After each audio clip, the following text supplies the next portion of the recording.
마가복음 보십니다. 마가복음 15장. 마가복음 15장 16절로 20절까지입니다. 마가복음 15장 16절로 20절까지 찾으신 줄 알고 한 목소리로 합동합니다. 군인들이 예수를 끌고 브라이오도리온이라는 뜰 안으로 들어가서 온 군대를 모으고 예수에게 자색옷을 입히고 가시관을 엮고 씌우고 격리하여 이르되 유대인 왕이여 평안할지어다 하고 갈대로 그의 머리를 치며 침을 뱉으며 끌어 절하더라. 희롱을 다 한 후에 자색옷을 벗기고 도로 그의 옷을 입히고 십자가에 못 박으려고 끌고 나가니라. 아멘. 기도합니다.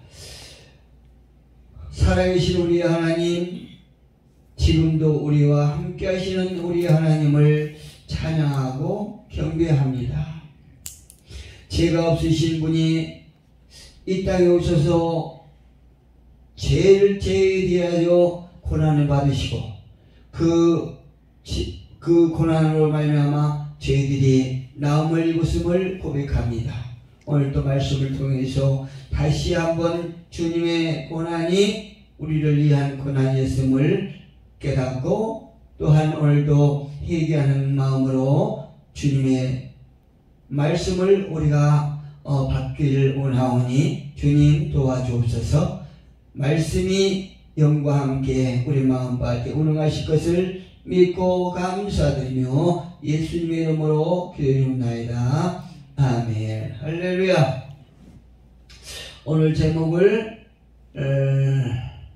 고난을 받음으로 나음을 입은 우리.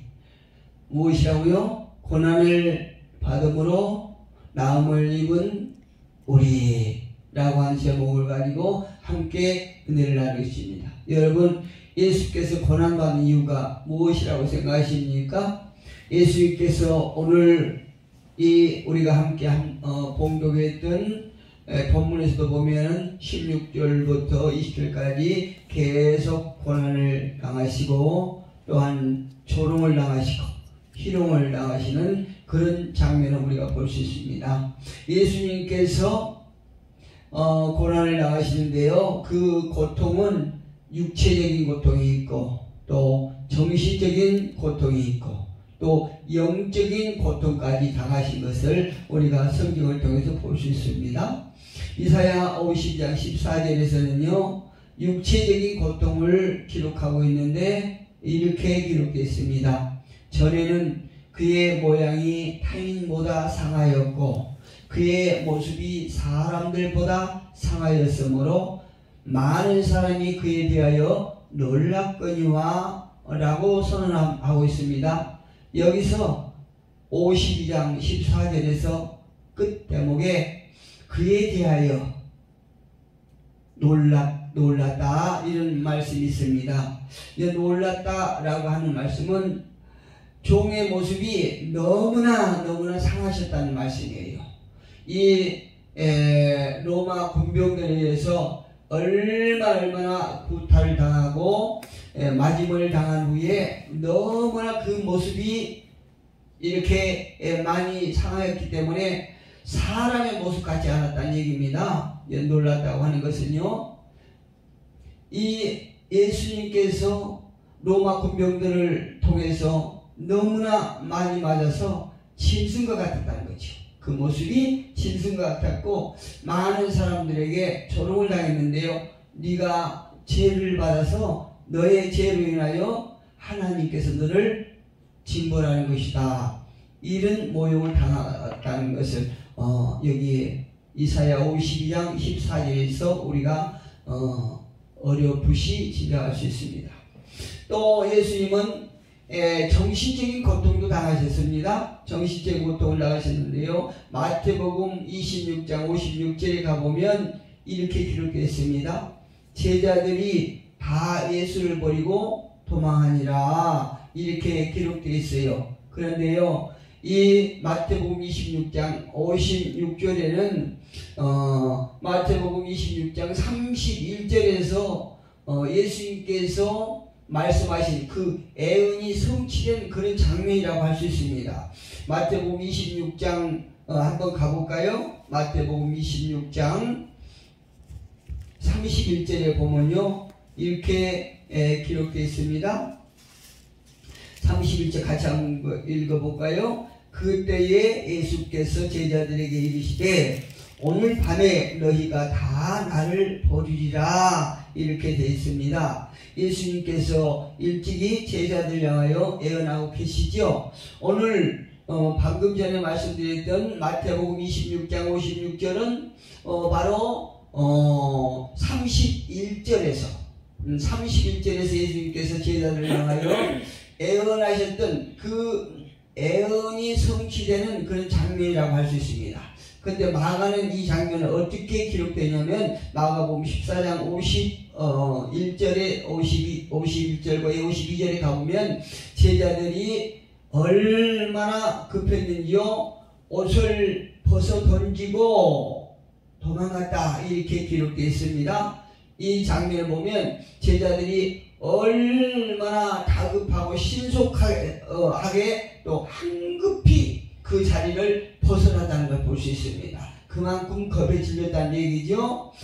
이것은 바로 이 제자들이 믿음이 없는 관계요, 또한 자기들의 어떤 정신적인 위협을 느끼는 이런 장면이라고 할 수 있습니다. 그런데 저는 이 말씀 준비하면서요, 제자들의 행동에서 어떤 사람의 행동을 이렇게 제가 한번 오버를 시켜봤냐면은, 창세기 가보면 요셉이 보디발의 아내를 통해서 그 겉옷을 벗어 던지고 황급히 도망갔지 않습니까?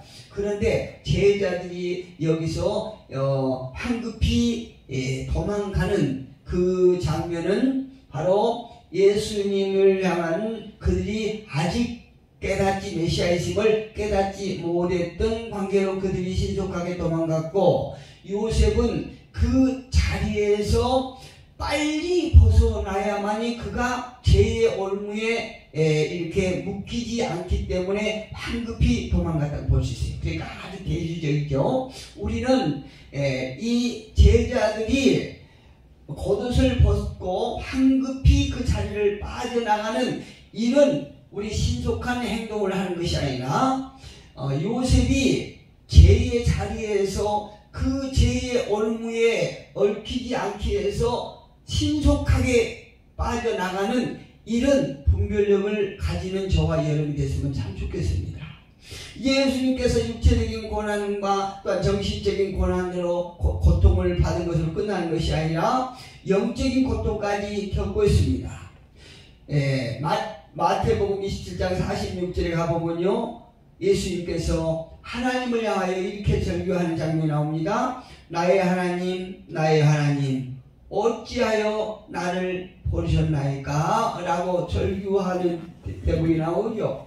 예수님께서 가혹한 육체적인 고통은 우리의 죄악을 담당하고 그 값을 치르기 위해서 죽으심으로 더욱더 가중되고 있습니다. 여러분, 여기서 예수님께서 하나님을 향하여 부르짖는 절규하는 이 장면이 어찌하여 나를 버리셨나이까? 이 대목에서 우리가 한번 비유적으로 말씀드리면, 여러분 운전하시니까 아시죠? 운전의 운전석에서 키박스에 키를 넣고요, 시동을 거는데 기름이 있으면은 그냥 저런 하고 이렇게 시동이 걸리지 않습니까? 그런데요, 만약에 기름이 다 떨어지고 없을 적에 시동을 걸리면 푸드득 하면서 굉장히 숨가쁜 이런 소리가 들려요. 어떨 때요? 기름이 다 됐을 때에. 내가 왜 이 비유를 생각해서 여러분 앞에 드린가 하면은, 이 기름이 떨어져서 그 엔진이 움직일 수 있는, 가동을 할 수 있는 그 기운이 다 소진된 것입니다. 이런 것처럼 예수님께서 이제 당신의 생명이, 당신이 가지고 있는 자기의 기운이 모두 다 이렇게 떨어져서 이제 생명의 바닥이 거의 다 온 것을 우리가 볼 수 있습니다. 짐작할 수 있다는 얘기죠. 나를 버리셨나이까? 이거는 인류의 죄악을 위해서 마련해 두신 하나님의 진노의 잔을 마시라고 하십니까? 이런 표현이 될 수도 있어요. 이처럼 예수님께서는 죄가 없으신 분이시만 이 세상의 죄악을 짊어지시고 이처럼 육체적인 고통과 또 정신적인 고통, 거기서 영적인 고통까지 가중시켜서 이렇게 어마어마한 고통을 당하신 분이십니다. 예수님의 고난은 예수님의 죄로 임함일까요? 아니면 누구의 죄 때문일까요? 여러분, 예수님께서 이처럼 심각한 고통을 당하신 것은 누구의 죄 때문이라고 생각하십니까? 로마서 5장 8절에 보면요, 이렇게 사도 바울은 기록하고 있습니다. 우리가 아직 죄인 되었을 때에 그리스도께서 우리를 위하여 죽으심으로 하나님께서 우리에게 대한 자기의 사랑을 확증하셨느니라. 할렐루야. 이 말씀은 예수의 죄로 인함이 아니고 그 누군가의 죄로 인함이고 또 그 죄를 계속하심은 하나님의 사랑이 확증된 그런 상태다. 이렇게 말씀하고 있습니다. 여기서 사도 바울이 로마서 교회 성도들에게 이렇게 말하죠. 우리가 아직 죄인 되었을 때에 여러분, 인간은요 절대 도덕적으로 의롭거나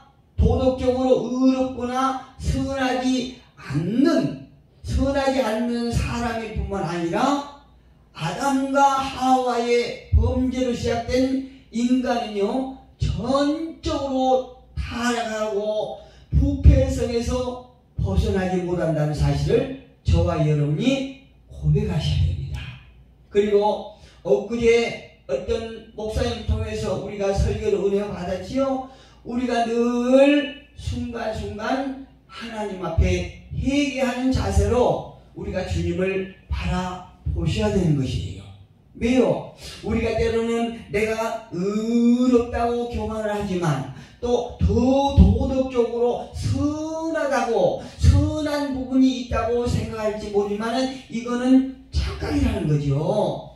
우리 인간의 그 본성에는요, 아담과 하와로 인해서 범죄로 시작된 인간이 전적으로 타락하고 또 부패성에서 절대 우리의 자의적으로는 벗어날 수가 없다는 사실을 우리 모두가 깨닫어야 해요. 그리고 우리가 늘 그런 마음을 어느 한순간에도 벗어버리면 안 된다는 얘기를 여러분 앞에 드리고 싶습니다. 사도 바울이 이렇게 말하지요. 아직 죄인 되었을 때에 그리스도께서 우리를 위하여, 누구를 위했다고요? 저와 여러분을 위해서 우리를 위하여 죽으심으로 하나님께서 우리에 대한 자기의 사랑을 확증하셨느니라. 이렇게 말씀하고 계시죠. 여기서 자기의 사랑이라고 하는 것은 바로 하나님과 그리스도와의 밀접한 관계를 말씀하고 있는 것입니다. 누구와 누구와의 관계요? 바로 하나님과 그리스도와의 밀접한 관계. 그러니까 하나님과 그리스도가 연합된 상태를 말씀하고 계신 것이에요. 여기서 우리에 대한 자기의 사랑이라고 하는 것은 하나님 자신의 사랑이라는 것이에요. 할렐루야. 하나님의 사랑은 어떤 사랑이라고 생각하십니까, 여러분? 하나님의 사랑은 절대적이에요. 예, 누구도 본받을 수 없는 절대적인 사랑이요, 또 영원하고 참된 사랑인 것입니다. 할렐루야. 예, 이 땅에는 하늘에나 땅에나 어떤 존재도 하나님의 사랑과 견줄 수 있는 사랑이 없다는 것입니다. 하나님의 사랑이처럼 절대적이요 영원하며 참된 사랑입니다. 여러분, 그렇다면 그에 비해서 인간의 사랑은 어떤 사랑이라고 생각하십니까? 인간 사랑은요, 자기 사랑이 아니에요. 여기서 사도 바울은 자기의 사랑을 하나님의 사랑이라고 이렇게 표현하고 있는데요. 그렇다면 인간의 사랑은 인간 자신의 사랑일까요? 아니에요. 여러분, 이제 깊이 우리가 성경을 근거로 해서 보면 인간의 사랑은요, 바로 모범을 따르는 사랑입니다. 어떤 사랑이라고요? 모범을 따르는 사랑. 즉 다시 말씀드리면 배우는 사랑이란 것이요, 누구로부턴가 배운 사랑이란 것입니다. 그 사랑은 무엇이냐? 궁극적으로 인간의 사랑은 자기 사랑이 아닌 그 사랑을 인간에게 주신 하나님 것이라 이 말씀이에요. 할렐루야. 우리 사랑은 어디서 온 것입니까? 하나님으로부터 온 것이라는 거죠. 여러분, 창세기에서 하나님께서 인간 지으실 적에 흙으로 빚으시고 그 코에 무엇을 넣으셨다고요? 생기를 넣었다고요. 예, 이것이 하나님의 사랑이 우리 안에 들어오신 것이에요. 그래서 우리가 가지고 있는 사랑은 내 사랑이 아니고 인간 사랑이 아니고 그 인간의 근원인 하나님의 사랑이란 것입니다.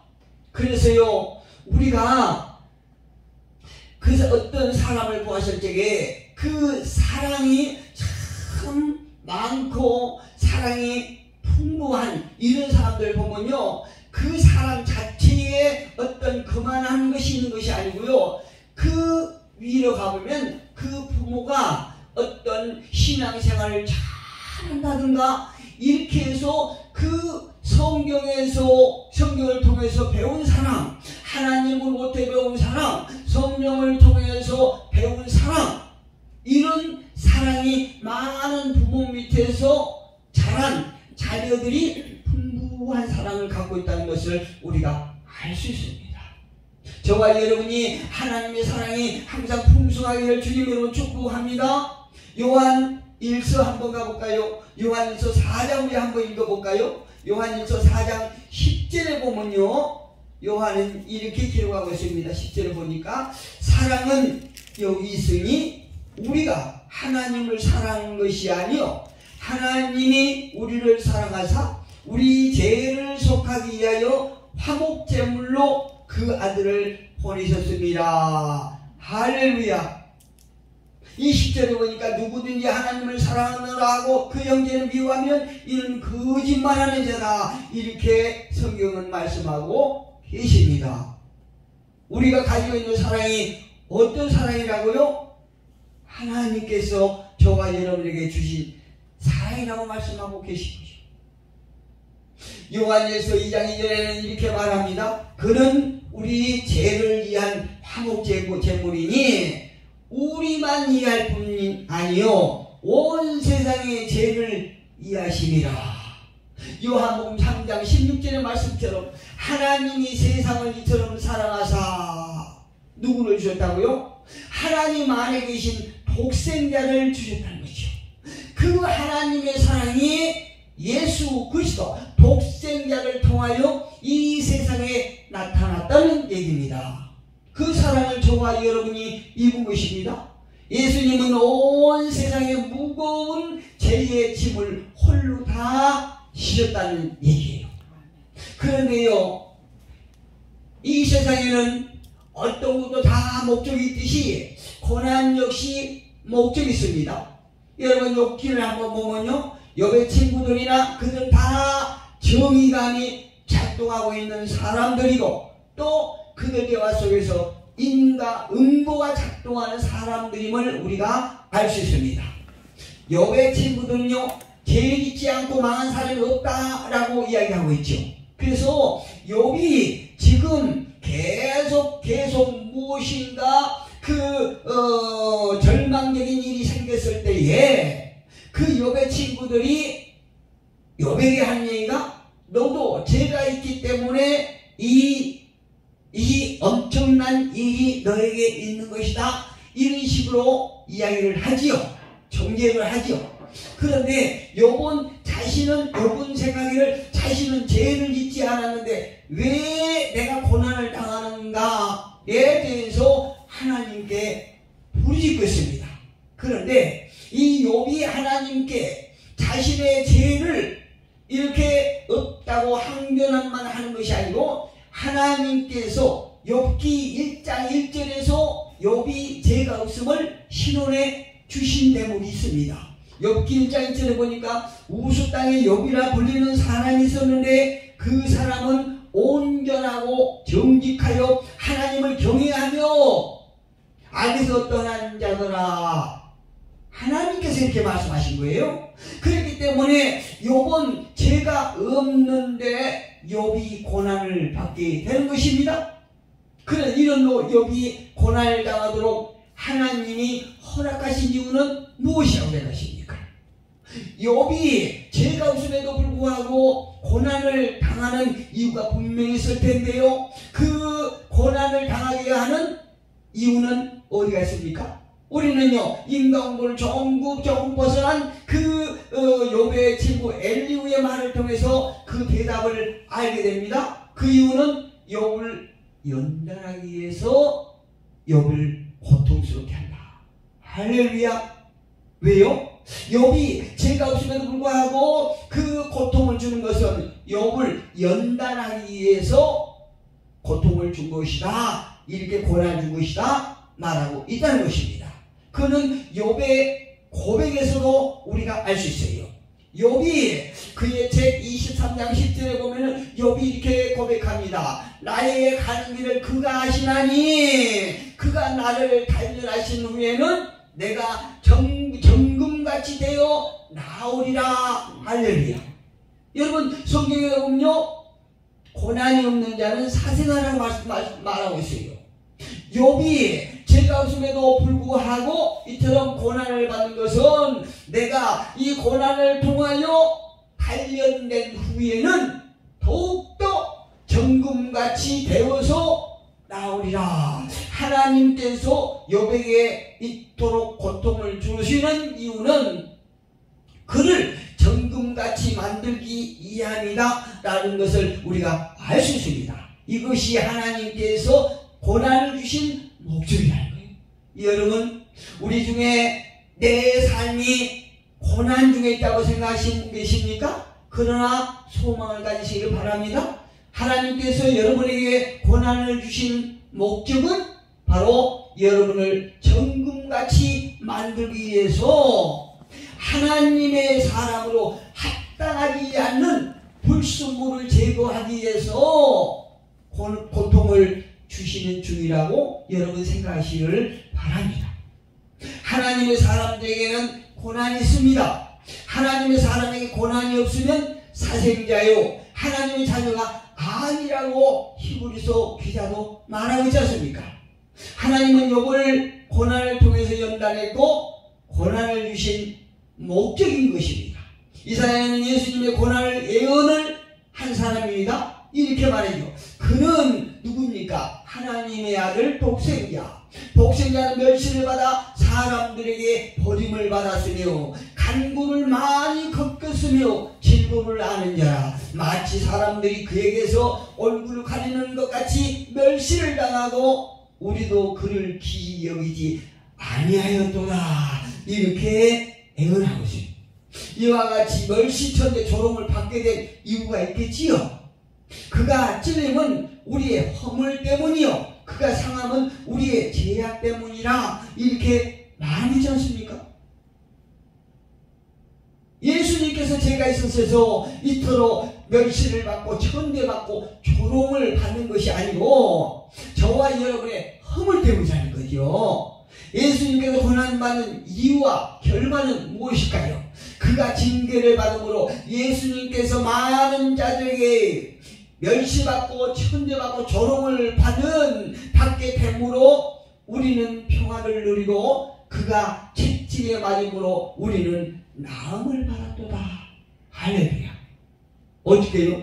예수님께서 징계를 받음으로 저와 여러분이 평화를 누리게 됐고, 왜요? 그분이 바로 저와 여러분의 죄의 싹을 지불해 주셨기 때문에 저와 여러분이 평안을 누리고 예수님께서 채찍을 맞아 고통을 받음으로 말미암아 저와 여러분이 나음을 받았다. 그러니까 예수님께서 저와 여러분을 대신해서 채찍을 맞으셨다는 것을 우리가 알 수 있어요. 여기서 징계를 받다고 하는 것은 고난의 걸음을 걷자 그를 거절하고 배척했다는 거죠. 인간이 취할 이치는 중간이 없습니다. 여러분, 인간이 취하된 이치는 이 지점에서 내가 구원을 받아서 기뻐하고 그 나의 구원자를 높이든가 아니면 그분을 배척하든가 멸시하든가 어느 한쪽을 택해야 된다는 것입니다. 내가 중간은 없어요. 예수님이 이럴 것이다 저럴 것이다 하면서 내가 예수님을 미워하지도 않고 또 예수님을 기뻐하지도 않는 이런 중간 지대는 없다는 것입니다. 예수님이 채찍 맞음으로 말미암아 내가 구원을 받아 기뻐하면서 그분의 이름을 높이든가 찬양하든가 아니면 그분을 향하여 돌을 던지든가 멸시하든가 거절하든가 어느 한쪽을 택해야 된다는 얘기입니다. 그분이 이토록 징계를 받으면 우리의 허물 때문이요 우리의 나음과 우리의 평안을 위해서인 것입니다. 일찍 이사야는 예수님에 대해서 예언하셨고 예수님 역시 제자들에게 이렇게 자신의 고난이 확정된 것이라고 일찍이 말씀하고 계시죠. 누가복음 9장 22절에서 이르시되 인자가 많은 고난을 받고 장로들과 대제사장들과 서기관들에게 버림받아 죽임을 당하고 제3일에 살아나야 하리라. 이토록 예수님의 고통은 필연적이었다는 것입니다. 왜요? 이 세상의 죄를 위해서 하나님의 그 사랑을 우리가 진정할 수 있는 것입니다. 누가는 여기서 해야 하리라 이렇게 말씀하시는데요. 말하고 있는데요. 이것은 필연적으로 고난을 받아야 하고 죽임을 당해야 된다는 거지요. 이것이 하나님의 계획이라는 것입니다. 이것은요. 또 누가는 17장 누가복음 17장 25절에서 이렇게 기록하고 있습니다. 그가 먼저 많은 고난을 받으며 이 세대에게 버림을 받아야 할지니라 이렇게 말하고 있는데 왜 예수님께서 이렇게 제자들 앞에서 이 말씀을 하실까요? 여기서 알 수 있는 것은 제자들이 생각하기를 메시아가 예수님께서 고난을 받기 전에 고통을 받기 전에 저 로마 군병들에게 잡혀서 십자가에 달리기 전에 부활에 이를 것이다. 이것을 기대하고 있는 것이에요. 제자들의 마음이. 그래서 예수님께서는 고통이 없는 부활을 생각지도 않으시죠. 그래서 이 부활하기 전에 죄의 싹을 치려야 되는데 바로 그 고통을 내가 받을 것이다. 이거를 경고적으로 제자들 앞에 말씀하고 계신 것입니다. 그가 먼저 많은 고난을 받으며 이 세대에게 버림을 받아야 할지니 내가 먼저 많은 고난을 받으며 이 세대에게 버림을 받을 것이다. 이렇게 경고적으로 말씀하고 있다는 얘기입니다. 그리스도의 고난은 세상을 구하기 위한 하나님의 계획이었다는 것이에요. 예수님의 고난은 하나님께서 우리를 살리기 위하며 그 시작은 죄인을 위해 죄 없는 자가 죽어야 하는 원칙 에덴 동산에서 세워진 것입니다. 여러분 잘 아시다시피 아담과 이브는 그들의 수치를 가리기 위해서 동물을 잡아 그 가죽으로 만든 옷을 입었지요. 창세기 3장 21절에서 나오지 않습니까? 그런데 여기서부터 이미 그 에덴 동산에 짐승의 피가 뿌려진 것이에요. 짐승을 잡았지 않습니까? 그래서 그때부터 이미 그곳에 에덴 동산에 짐승의 피가 뿌려진 것이에요. 그 위에 이 원칙은 모세의 율법에서 발전되고 있습니다. 모세가 이렇게 얘기합니다. 내가 이 피를 너희에게 주고 제단에 뿌려 너희의 생명을 위하여 속죄하게 하겠나니 내일에서 말하고 있죠. 히브리서 9장 22절에도 가보면 이 말씀이 나옵니다. 예수님 말씀하세요. 예수님은 누구냐? 라는 것을 요한이 이렇게 말합니다. 세상 죄를 지고 가는 하나님의 어린 양이다. 이렇게 말씀하고 있어요. 우리의 죄를 씻기 위하여 매년 짐승의 피를 뿌려 했지만 하나님의 어린 양 예수의 피는 우리를 단번에 죄를 씻게 하신 것입니다. 우리는요, 그 먹고 저 먹는 어린 양 같은 그리스도의 보배로운 피로 구속을 얻었습니다. 그렇다면 마지막으로 구속 얻은 저와 여러분의 삶은 어떤 삶이 되어야 할까요? 만일 우리가 그의 죽으심을 본받아 합한 자가 되었으면, 여러분 예수님과 합한 자가 되었습니까? 합한 자가 되었으면 또한 그의 부활을 본받아 연합한 자가 되리라, 이렇게 말씀하고 있지요. 로마서 6장 4절에서 그리스도를 죽은 자 가운데서 살리심같이 하나님의 능력으로 죽어있는 그리스도를 살리신 것 같이 우리로 또한 새 생명 가운데서 행하게 하려 함이라. 저와 여러분이 살리심을 받았으면 이제 거듭난 그런 생명을 가진 자로서 우리가 행하게 하기 위해서 저와 여러분을 새 생명을 주셨다, 이렇게 말씀하고 계신 것이죠. 고난과를 통해서 저와 여러분이 또한 새롭게 우리가 많은 경우에 예수님께서 저와 여러분의 고난을 대신 받으셨다는 것을 우리가 깨닫고, 우리가 지금까지 살아왔던 것처럼 앞으로도 우리가 새 생명을 얻은 자답게 우리가 부활을 소망하면서 이 세상을 이겨나가는 승리하는 저와 여러분이 되기를 주님의 이름으로 축복합니다.